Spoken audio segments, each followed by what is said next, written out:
Direct from our newsroom in Washington, in color, this is the CBS Evening News with Walter Cronkite and Russ Hodge in Memphis, Tennessee, Dan Rather in New York, Bernard Kalb in Saigon, Marvin Kalb in Wellington, New Zealand, and Bert Quint in Quezon, South Vietnam. Good evening. Dr. Martin Luther King, the apostle of nonviolence in the civil rights movement, has been shot to death in Memphis, Tennessee. Police have issued an all-points bulletin for a well-dressed young white man seen running from the scene. Officers also reportedly chased and fired on a radio-equipped car containing two white men. Dr. King was standing on the balcony of a second-floor hotel room tonight when, according to a companion, a shot was fired from across the street. In the friend's words, the bullet exploded in his face. Police, who have been keeping a close watch over the Nobel Peace Prize winner because of Memphis' turbulent racial situation, were on the scene almost immediately. They rushed the 39-year-old Negro leader to a hospital where he died of a bullet wound in the neck.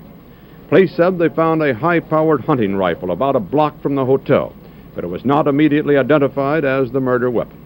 Mayor Henry Loeb has reinstated the dusk-to-dawn curfew he imposed on the city last week when a march led by Dr. King erupted in violence. Governor Buford Ellington has called out 4,000 National Guardsmen. And police report that the murder has touched off sporadic acts of violence in a Negro section of the city. In a nationwide television address, President Johnson expressed the nation's shock. America is shocked and saddened by the brutal slaying tonight of Dr. Martin Luther King. I ask every citizen to reject the blind violence that has struck Dr. King, who lived by nonviolence.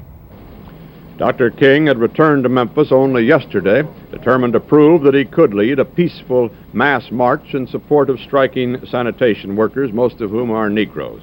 Dr. King had this to say last night about the situation in Memphis.